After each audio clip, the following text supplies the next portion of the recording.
Behind every powerful scene, every emotional cut or cinematic world, the editors and post-production teams are shaping that final story. So today, what do visual effects editors do? Interesting fact, we have worked for years, but I've only seen them twice physically. But I'm going to have them introduce themselves. So Jim, please go ahead. Hi everyone, my name is Jim Karutu. I'm a visual effects artist, I'm a motion graphics artist and a colorist. I'm the founder of a post and AI studio called Pixel Genie. And I've been in the industry for a while. I've worked on TV commercials, TV shows, and a lot of other varieties, documentaries across East Africa, South Africa, Nigeria, and for different platforms from TV, Netflix, Canal Plus, etc. So I've had the pleasure of working with a lot of people, and like Louisa says, unfortunately some of us are locked in a dungeon, so people will never know what we look like, but probably you've seen our work. Wait, before you pass that, because the mic is yours, Shikila. How, you said many years, what is many years?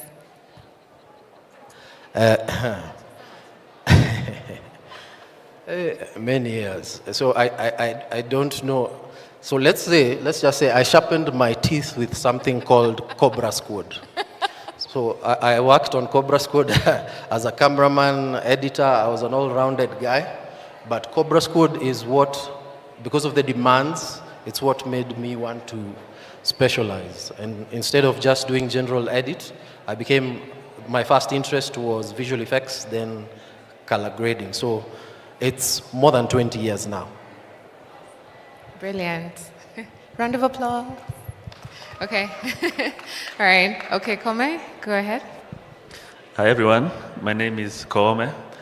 I'm a member of AFEK, part of the board of AFEK, along with these two people here. I'm a visual effects artist, post-production supervisor, AI creative as well. Yeah, I've been doing this for about maybe 12, 13 years now. Been privileged as well to work on projects in the same broadcast space, the Netflixes, Showmaxes, those kinds of things. And happy to be here. Yeah, thank you. All right, thank you. Okay, so they have a VFX presentation and an AI presentation. I believe, Jim, you're the one who's going to start us off. So we will have it projected on the screen. So Jim will go ahead. So, ladies and gentlemen, please don't panic.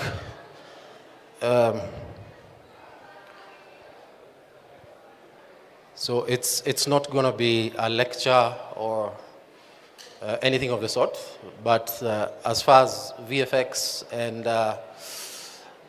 the very curious conversation so far is AI, it needs a little bit of show and tell. So I'll introduce the topic, and Koome will run it through at some point. But so I'll just start with a quick and basic conversation about what VFX is. So the first thing that comes to a lot of people's mind is green screen. That's the first and most common use of VFX. But for us, the people that work in the dark rooms, in the dungeons, away from the sunlight, I don't know why I'm still dark all these years, but so it is also about giving the edge to a story that could not, any edge that could not have been achieved on set, or any vision a director or anyone working on a story has tried to achieve, but it's either too impossible to shoot because it's dangerous, or too expensive, or just, let's say, out of this world. So one thing we say about VFX is, if you notice it, then it has not been done well. So there's a lot of movies out there that you've watched, the VFX is there, but you've not seen. It could be a drama, and what they changed was the house, the room, they added some trees, they extended the set.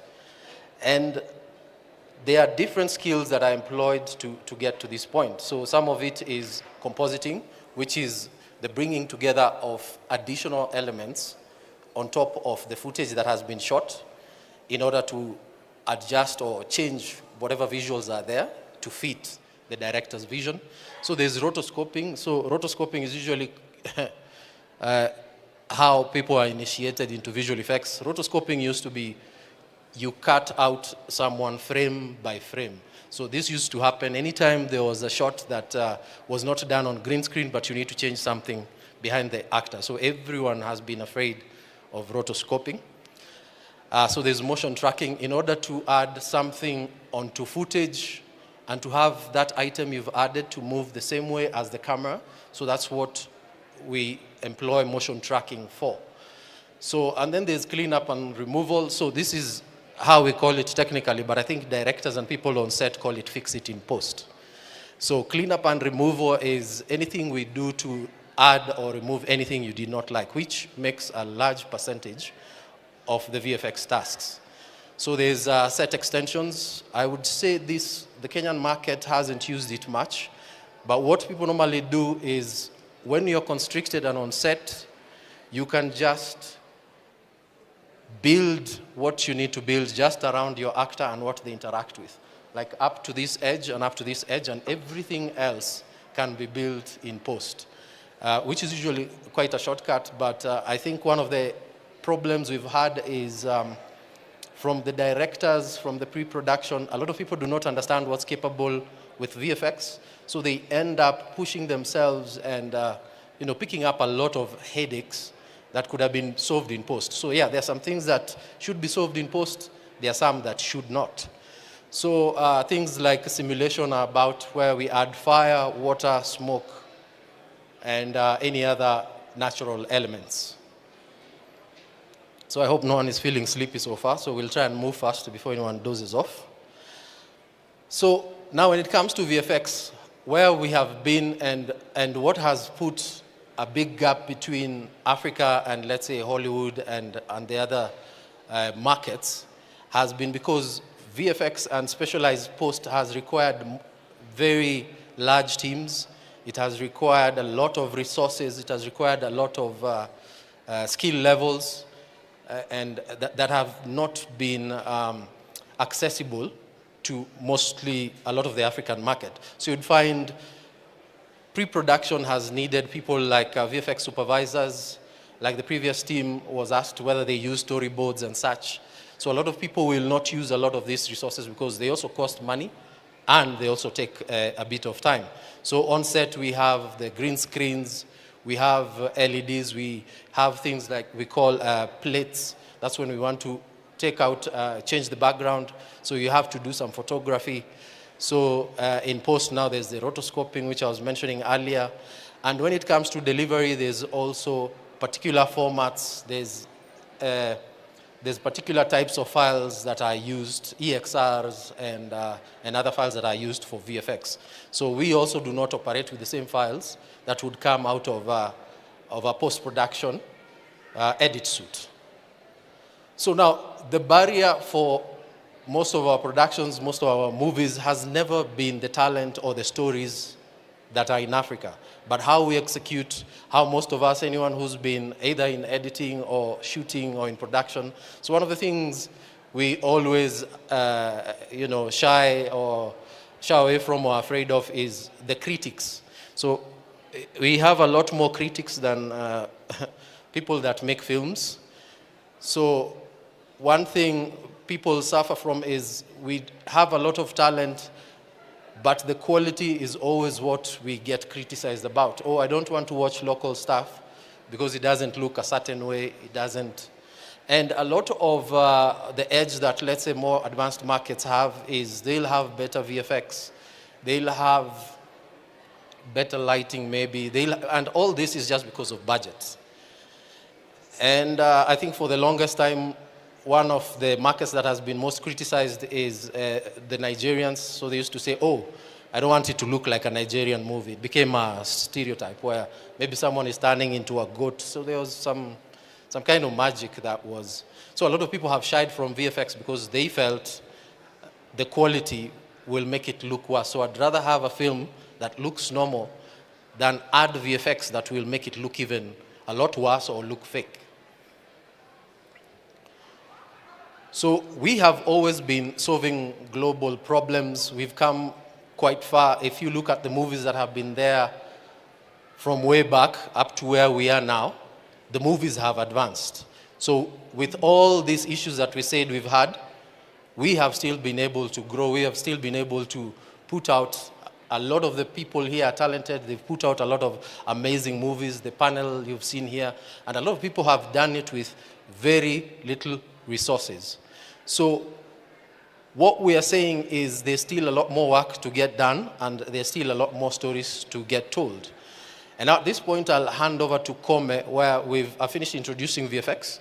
So now we'll start showing you how we have now started bridging the gap between the African market and what is happening with Hollywood and all the other larger markets, to see how to make the gap smaller and make our movies a lot more interesting.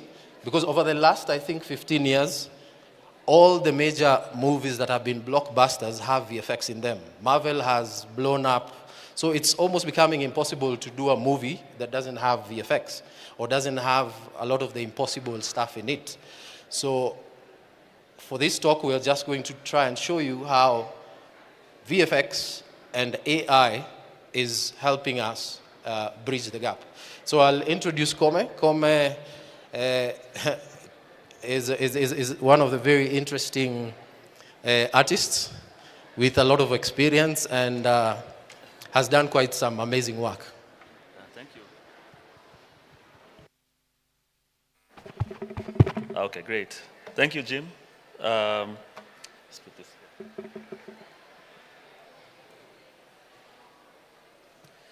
All right. So I know lunchtime is almost here. I'll keep it short and sweet.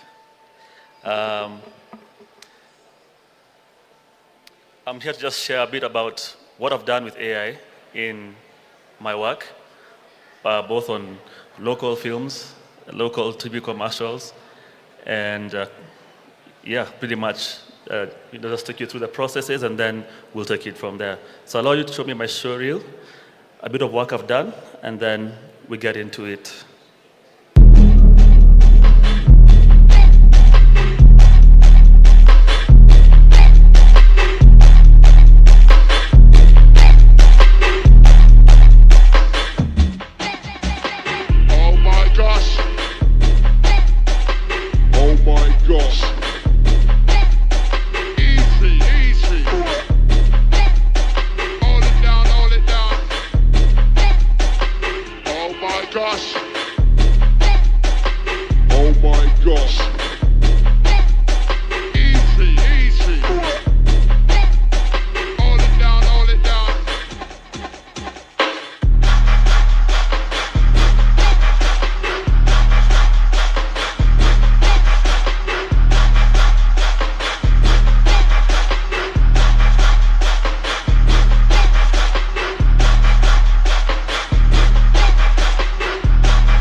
Thank you. All right, how many of us here have interacted with AI when it comes to video? How many guys have made content with AI before? Video? How about audio? Any audio? All right, images? Yeah? All right. At least ChatGPT, at least like conversating. How should I talk to my boyfriend or girlfriend? Okay, sawa. All right, so at least AI is not a new thing to us. I think I'll just focus on the creative part of this, particularly video. And just one thing I want to say about AI and VFX, because I started out in VFX for the past maybe 10 years. Now the latest 3 years of that has been more and more getting into AI. And what I can say about AI is the foundations of VFX still apply to how to use AI. So in terms of, if the planning phases are still the same, where AI comes in is just to help in iterations, whether it's making more changes, discovering new ideas, that kind of thing. That's where AI comes in to just fasten that process. However, the foundations are still the same. And, I think, as you can see, AI can enhance the planning phase, the shooting phase, the building of assets, the finishing of it. However, the stages of VFX all still apply. All right? So AI just helps every stage of the pipeline just be a bit clearer to everyone in the team. AI is not here tomorrow. It's not something that's so far away from us that it's in Hollywood only. It's here with us. And I don't know if you can see the background a bit here.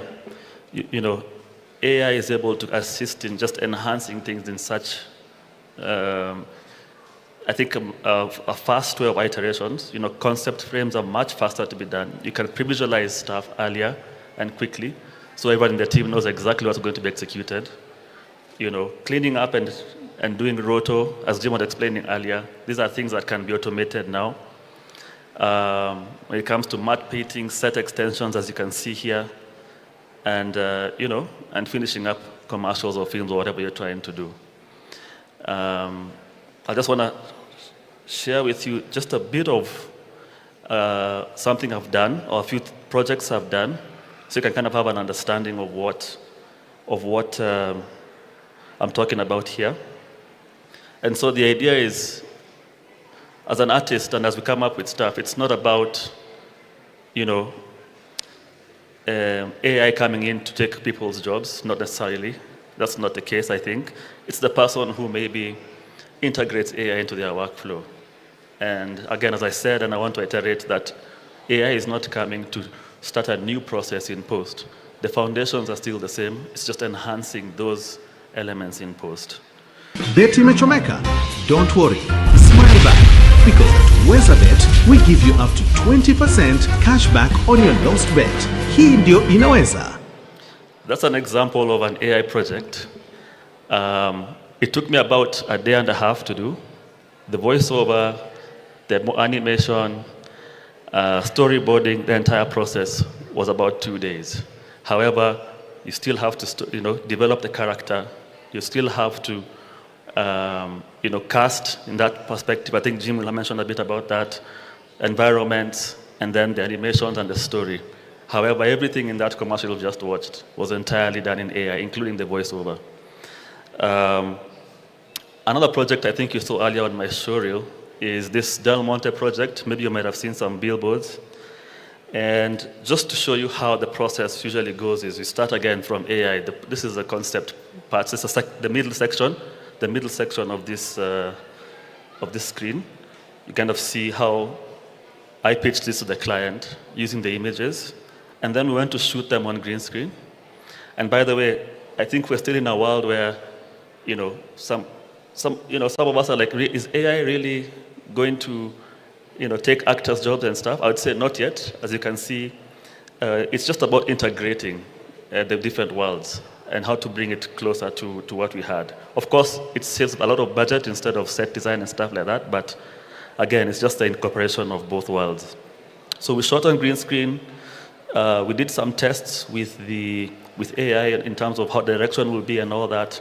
And as you saw earlier, how the final commercial came came to be. So what I'm trying to say here is, let's not wait for permission to do anything these days. I think the power is with us. We need our own stories will be told by us, and AI is here to bridge that gap. There's no more excuses of there's no budget, or it's the learning curve for softwares is too much. I think with AI and cloud and accessibility of these tools enables us to make this a reality. So the goal is not to copy Hollywood. The goal is just to do our things on our own way. And I would encourage us to do a 30-day VFX and AI skills sprint. So what this means is, as I'm aware some of us may not have done videos or images before with AI, just take a few hours a week, yes, learn and see what people are doing, master one tool, add an AI assist to enable you with that process, and then just create an image or a piece of video to enable you to learn these processes, because AI is here to stay. And yeah, I think just something to highlight as I want to invite Jim back is I'll be doing some short behind the scenes content on my website. You can take a screenshot of that. And on the 10th of May, I think I'll be launching some few tips and tricks on how to go about AI, things like that. I know today is a bit of a short session, but I just wanted to give you an overview of what's happening currently on the ground here in Nairobi. I'm accessible on these platforms, and please feel free to reach out to me at any time. Thank you very much.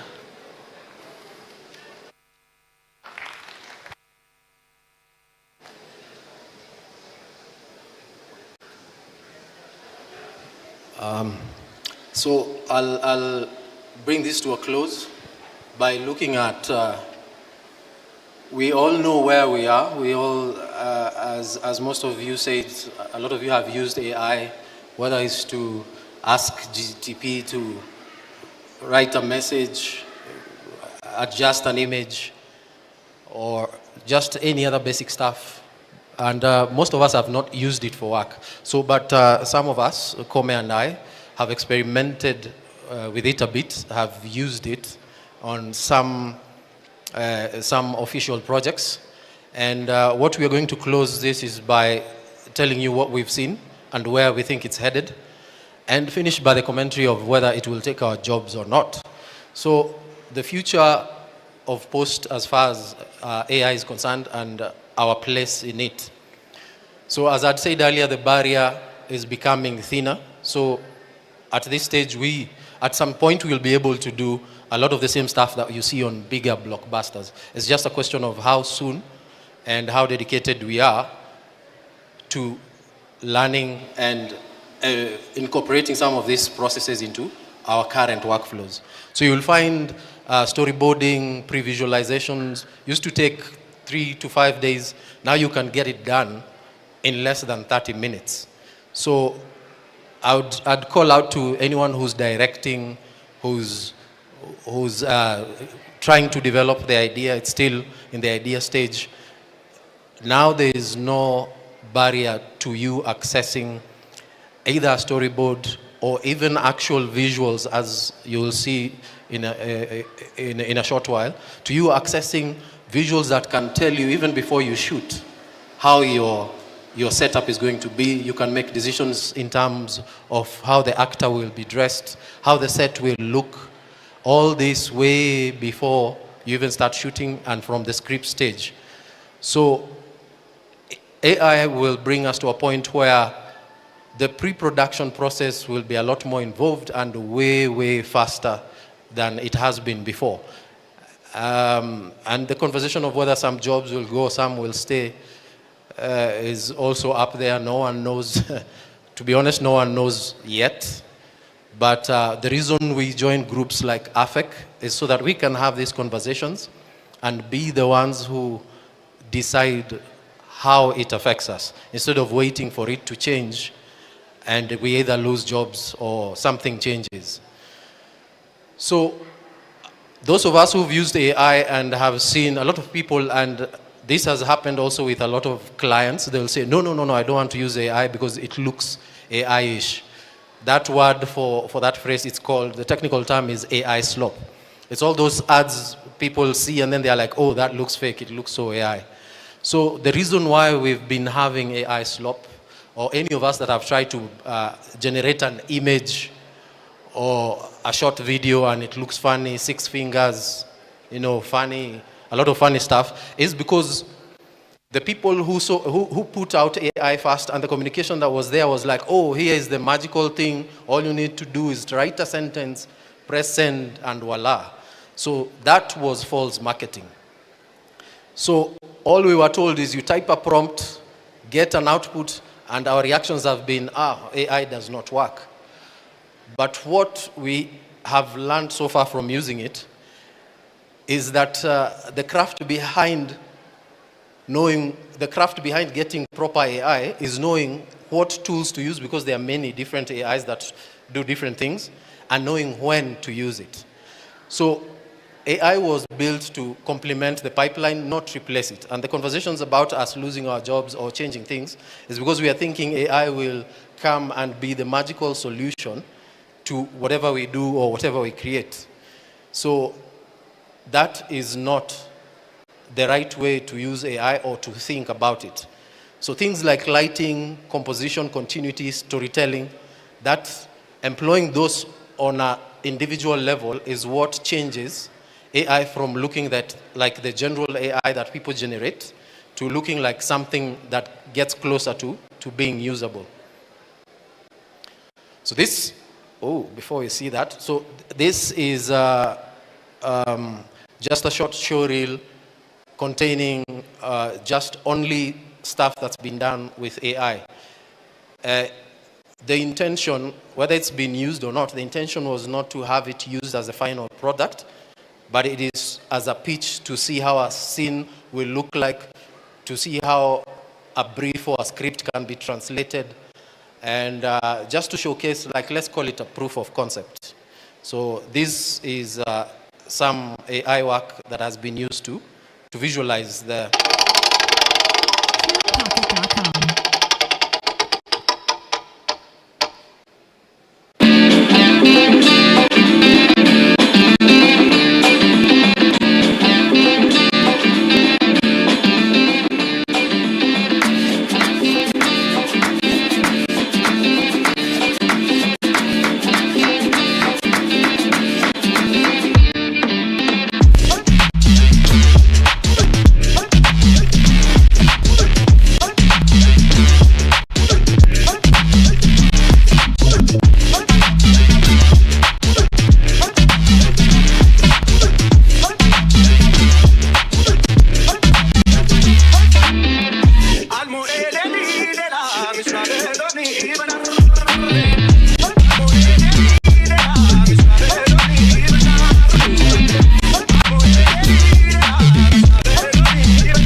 So this is stuff that has been used. So some of the reasons for creating such stuff with AI is to help with things like checking out the cast.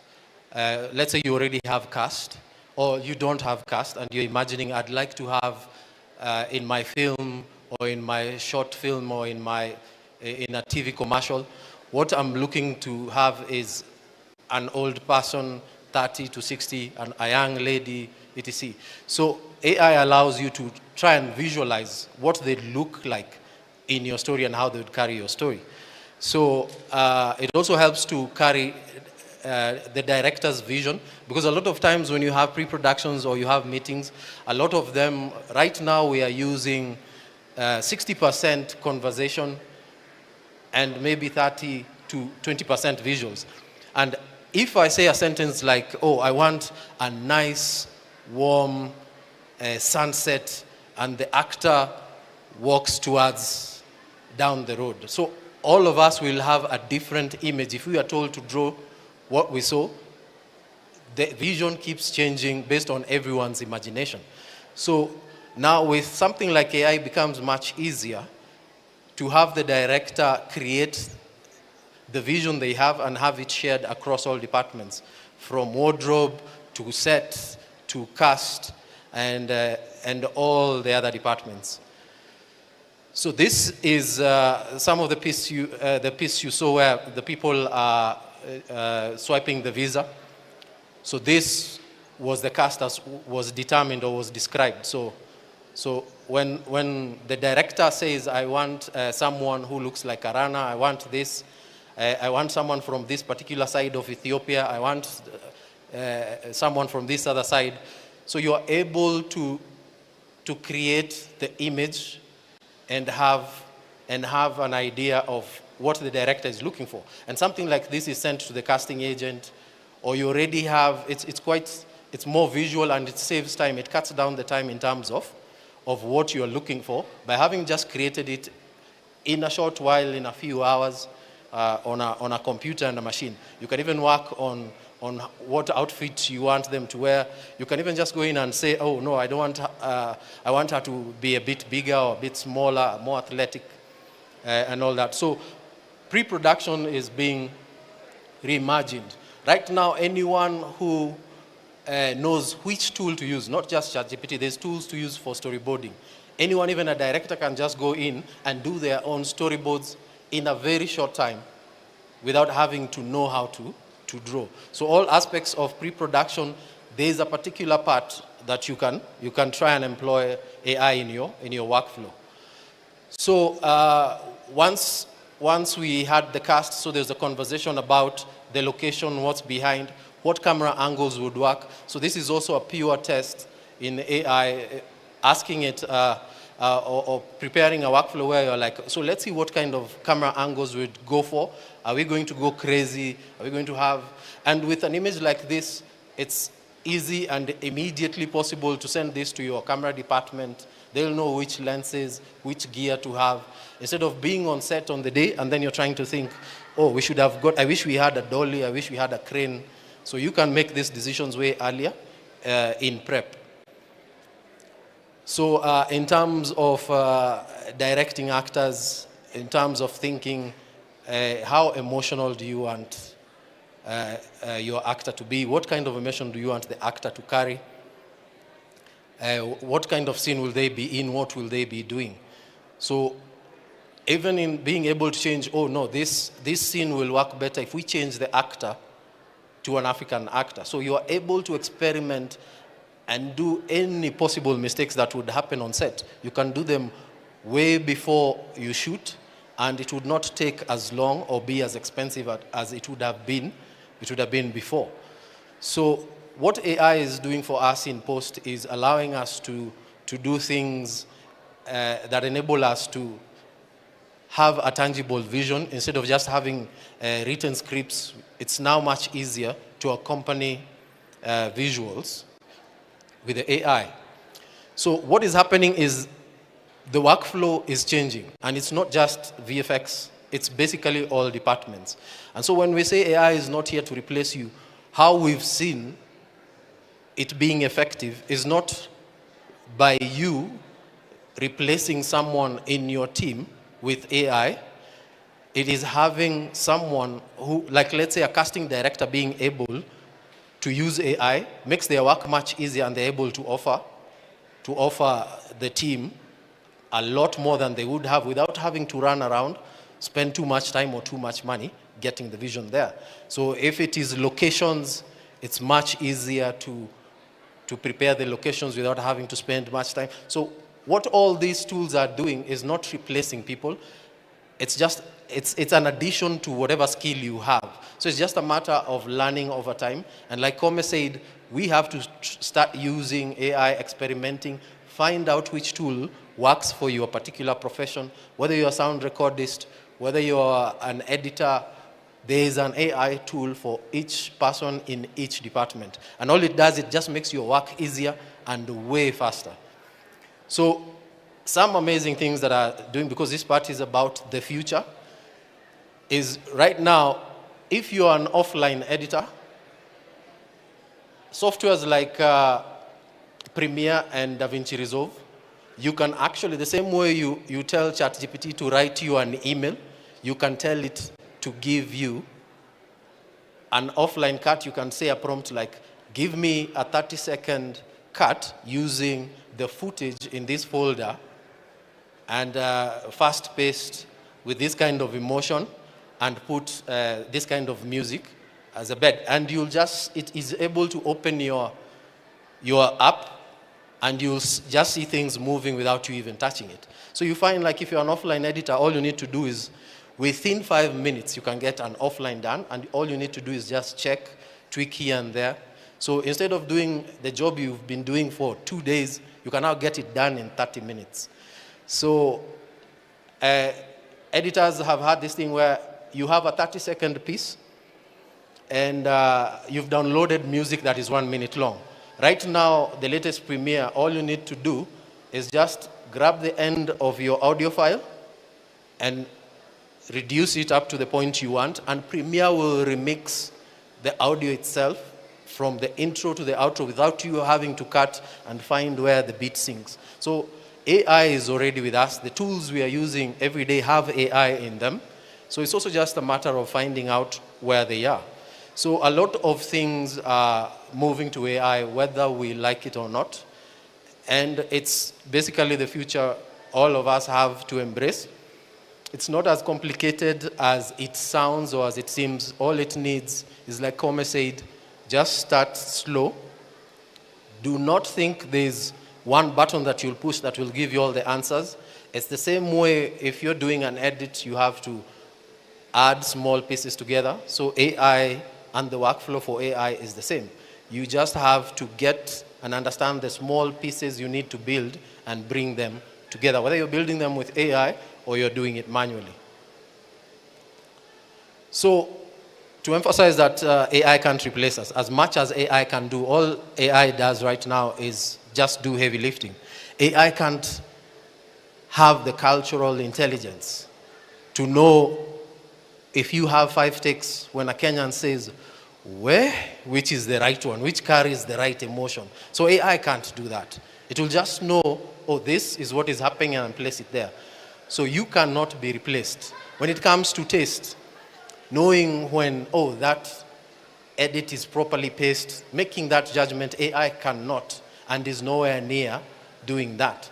And also direction in terms of deciding which clips to put before which, and in order to make your story have a certain feel, have the right pace. So AI still can't do that, and it is nowhere near being able to do that. So that's why we are saying, as much as AI will change some things, it will not replace us unless we get left behind and refuse to incorporate it and start using it in small, small pieces in our day-to-day. So what you need to do is make sure you're building fluency now in terms of understanding what the tools are before you're forced. Before you find every job you're working on demands it. Develop a taste in terms of what tools you want to use and what kind of output you want your AI to give. So, and just make the work. Not talk about what you think you can do with AI, just start using it. So the question for Africa is not whether AI will change VFX or post or the industry. It already has, it already is doing it. A lot of the tools that you've been using, whether you're editing sound, they already have AI tools in them. It's just that maybe you haven't started. And we will get to a point whereby by the time we get to the 3rd or the 4th version of the software as we use, AI will have changed quite significantly, and the workflows will all have AI in one way or another. So all it's doing is AI is waiting for us to embrace it. It's already here. So my name is, again, Jim Karutu. So I specialize in post, but at Pixel Genie we also try and build workflows that help people understand which AI best suits whatever it is you're doing. So I'm also a proud member of AFEK, and all these conversations about whether AI will do it, will change our lives or will affect us. We are able to have these conversations when we are part of a group. So all these conversations had all the ideas. There are people who feel a certain way. We are going to have issues. There's people who see the opportunities. But to be honest, no one really knows how it's going to go yet. And in such a situation, all we can do is just make sure we control which direction it goes. So thank you so much. Thank you. Thank you, Jim. Thank you. All right. Yes, there's the QR code. Please go ahead and sign. Thank you so very much for the presentation. AI has been a dark cloud on people's heads. Some, others have really embraced it. Of course, as he said, these are conversations that are going to be ongoing. So please follow us on our socials, email us, scan the QR code, let's get your contacts. Let's keep things going because we're definitely going to need to implement some policies, some rules, you know, using people's images. But I actually have a question. I'm going to definitely throw it to you guys, but I have a question to both of them, and I'm going to start with you, Jim. Sorry for interrupting your drink. So, Jim, we've had this conversation before, but now let's have it in the room. Actors can actually take advantage of this AI because when you showed how they do it in adverts, whereby you have the model, actors can actually do that with their own physiques. So, Jim, could you expound on that a bit? Because I know it's one major thing that actors are very worried about, but your perspective was actually very interesting. So yes, there's been conversation from different people. Like one question has been, since AI is getting to a point where it can create images and people that look very realistic, and possibly by the end of the year, we'll have visuals that will be quite difficult to tell whether it's AI or it's real. So one conversation we had with a few actors was, what is changing is the work they need to do is going to reduce, but I see their avenues of increasing their income becoming a bit more. Because now, the same way you saw the slide that has different actors, AI is now able, anyone, even if you're not an actor, but you have a certain look, you can get your photos taken. There's something we call a LoRa. So a LoRa is, anyone is able to train their own AI. So you just teach AI for, like, let's say you get Pascal Tokodi, you create a LoRa for Pascal Tokodi. So now once you connect that LoRa to any AI and you type, like, let's say in ChatGPT and say, Pascal Tokodi drinking tea, it knows now exactly who Pascal Tokodi is, exactly who he looks like. So the conversations with government about AI and the regulations is also in terms of how personal images are used. But now for actors, you'll find you can license your image. You can be on multiple sets at the same time and still get paid. You can have your image used for even way longer.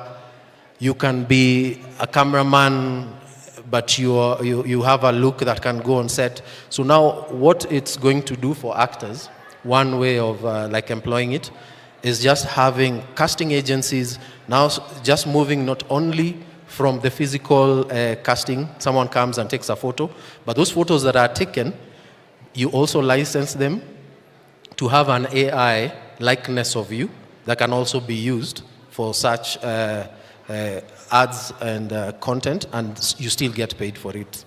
So that's basically one way. Okay. Yeah, and just to add on that, it's the same for voiceover artists. You could have your voice licensed and people can use that through AI in different commercials and things like that. Just as I showed on that Where's That video, the voiceover was a Kenyan voiceover artist who allowed me to, I forget the word, what's the word? Allowed me to use the voice, however, it was all generated through AI. So there's a different way of looking at things now, I think. And yeah, just to add to Jim's point there. Okay, but please remember, guys, we're not saying you must do AI. We're saying it's possible.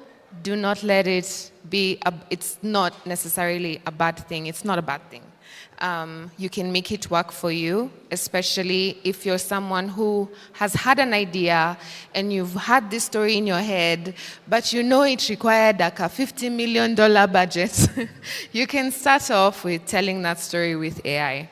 And of course, tapping into Jim and Koome. Now, I'm ready. We are ready for the question and answer. I'm sure there's quite a bit. I'm not surprised you're the first one.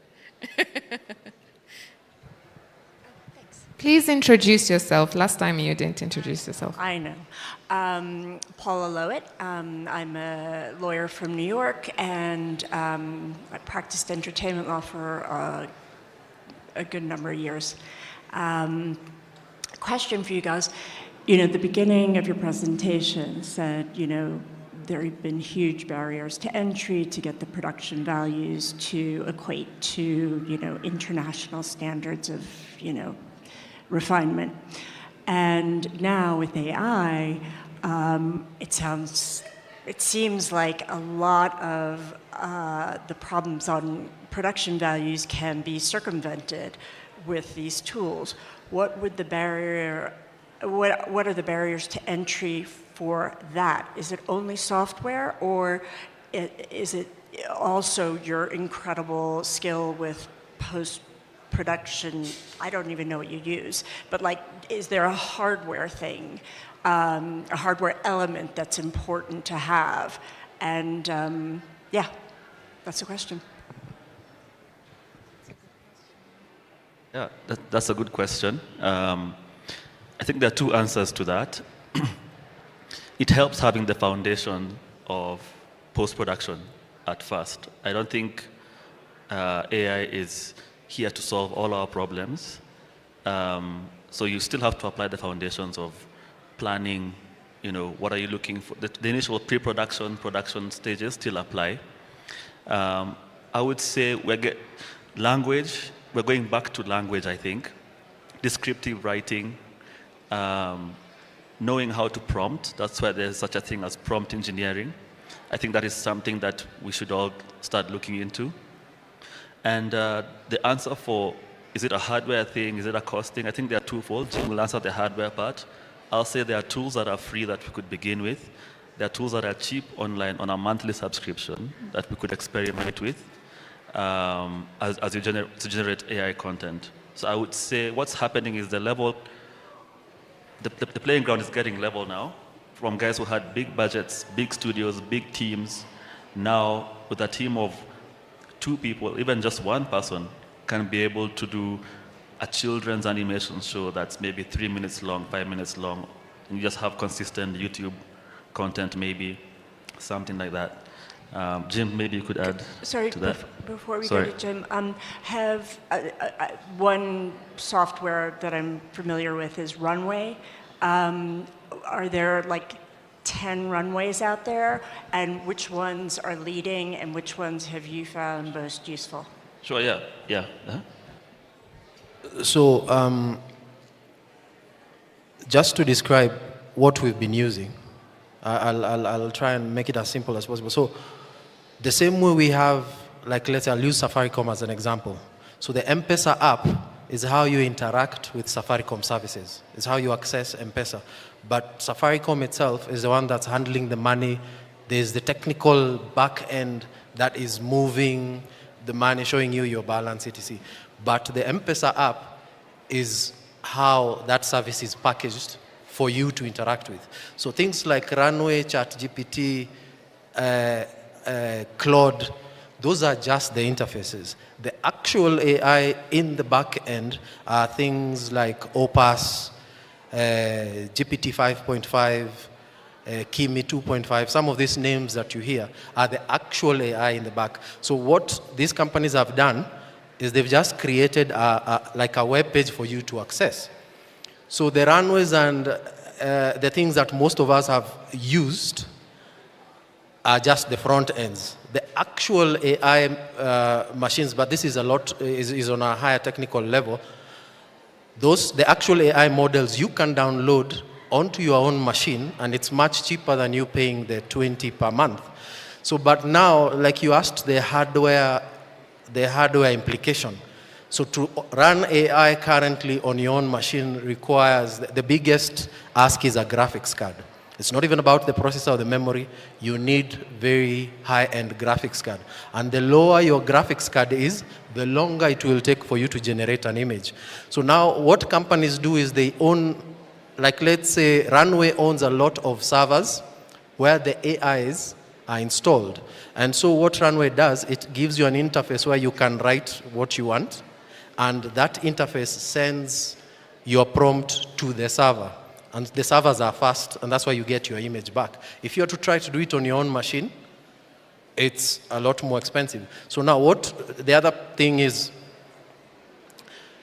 Sorry, more expensive. The setup. On your own It's more expensive to set up your own machine to do the AI. Yeah, to do the AI from your machine. The setup, the cost of the equipment might be the only prohibiting factor. But a lot of these AIs, once you have them on your machine, it's all free. So what we've done for ourselves is we have some AI that we use our own machines to create, and some models they don't allow you to download. Those ones are the ones we use online. Okay, so, sorry, just follow-up question. So you're saying that right now Runway and its competitors are using the same, what I would say IP, I'm a lawyer, sorry, but the same code or whatever, whatever that back-end smarty pants function is.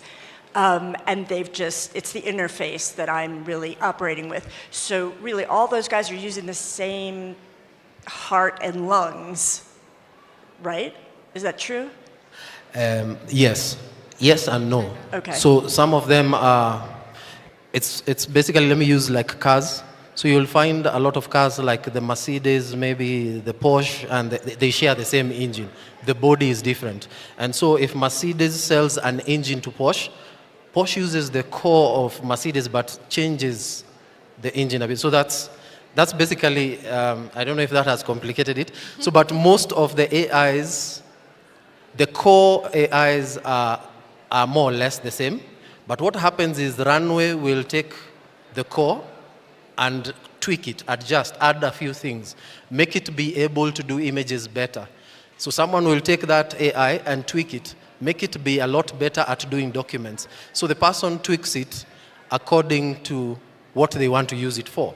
So if you download AI onto your own machine, if you have the know-how, you're also able to tweak it to create what you want it to do. So like we have downloaded our own AI, and things like background removals, keying green screens. So now the VFX artists don't do it themselves. We have our own AI that does it according to how we feel it should be done.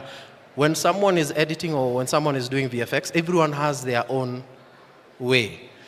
So that is why we were saying, if you are skilled in a certain field and you get to that level where you can tweak AI, you can teach the AI how you do your own things, and then from that point on, you do not need to do it yourself. You can just tell it, do it the way I do it. And that's basically now the advantage of controlling the AI yourself on your own machine.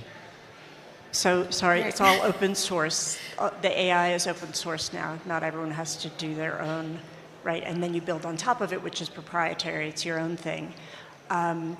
Quick question for editing. Will AI be able to do all that cataloging and saying that, you know, there's a grenade here and there's a tank in here and all of that sorry, it's more a post, you know, an editing question, but all that cataloging, that assistance, you know, that grind, is that going to become automated? Yeah. Yes, yes. Yeah. That's already happening. There are tools that will literally just review the images within the footage and be able to catalog and tell you what the editor, Mark, was talking about. He had an assistant editor who was helping him catalog. AI is is coming to that space. And also just to get started, an easy way and faster way maybe before we get to the level of investments into having the AI on by yourself, check out platforms like Higgsfield that have multiple AI companies within one platform. You know, you'll have Sora, you'll have Nano Banana, you'll have VO3 under one subscription, and just play around with that as you get to see what works for you, what doesn't work. Yeah. Okay, guys, I'm really sorry. We have to wrap up. Do we have time for one more question? Hi. No, we've been told no. Sorry. But we're still around, so please feel free to continue. Yeah, let's continue chatting. And our booth is there. Scan, and let's talk. Sorry, please. 1 minute. I think the mic was even taken away. That's how bad it is. But please, let's continue the conversation. This is honestly an evolving thing.